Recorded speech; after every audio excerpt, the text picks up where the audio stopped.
Probably the history on our family, I mean, we're generational on both sides. Let's go back to 1962, and that's kind of when we entered the seed stock business. My dad, along with a lot of other folks, started what's known as the performance breeders. So this was a group of purebred breeders, different breeds.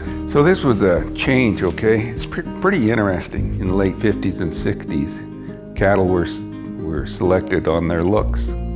That was it. These guys all came along and said, no, we wouldn't even have this industry.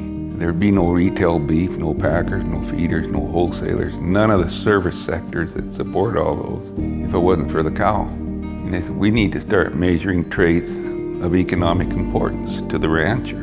Today's cattleman is more interested in faster gaining, more efficient cattle that produce trim, meaty, high-quality carcasses at a young age. And a breeder is going to need more concrete facts to help him produce the right kind of bulls and heifers. Relying entirely on the methods of the past is rapidly becoming a way of management that few can afford.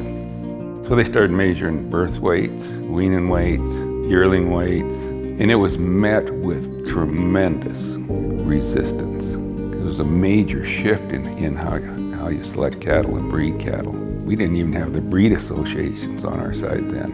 And a lot of those folks then became my mentors. It was really neat back then to watch all these breeders working together for a common goal. My dad's vision was to build a showcase kind of for performance people. My dad started Central Bull Test in 1962, and that was a place people come in and compete and compare different lines of cattle. You look back into the 80s, so we bought that land in 81 to build a feedlot on. And a year later, absolutely the highest interest prices ever. And then went through a tough market, and then we saw land devalue by 70%. So here goes all your equity that you're borrowing against. 88, my wife and I got married and we bought our first ranch.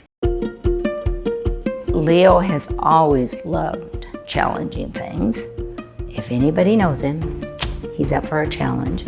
And he warned me when we started, he goes, it's not gonna happen overnight.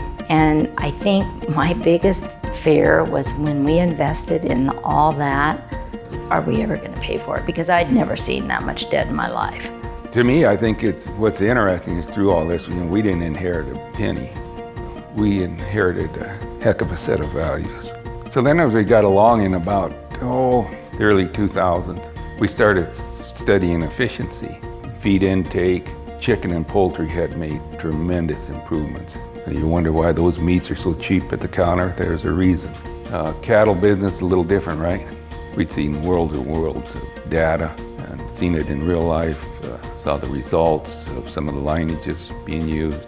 We're not chasing the hot pedigrees. We really think that the feed efficiency is the way that the ranchers are going to benefit. So after my dad died, did I feel any pressure?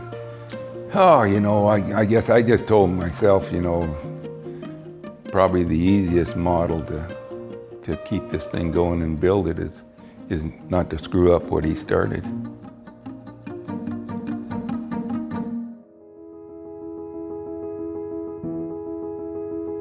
It must have been 15 years ago or something. So I had a bad round of cancer. So it took a couple of years to get over it. So that's when we turned the bull test over to our son. I look back now and I think, I really don't know how we did it all.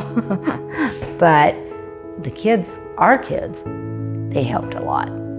I can remember our youngest daughter, Buffy, standing on a bucket, running the hydraulic chute while we're weighing bulls all day long. And Steve too, our son, and the kids have always just been a part of it. It was a very stressful time, but we made it. I remember times in the 80s when we were feeding 2,000 bulls and I couldn't buy you a 25-cent cup of coffee. Our legacy is not our business. I hope it never is our business. I hope it's our children and our grandchildren. I hope it's young people that we've had an influence on. What it means is to be inducted in the heritage deal, I don't know what to say. I really don't. I look at all the people that I admire in this breed. And you know, I tell you, I don't think we're worthy of it, but we really enjoyed being able to do what we've been able to do in this life. And you know, I mean, we've absolutely met some of the greatest people.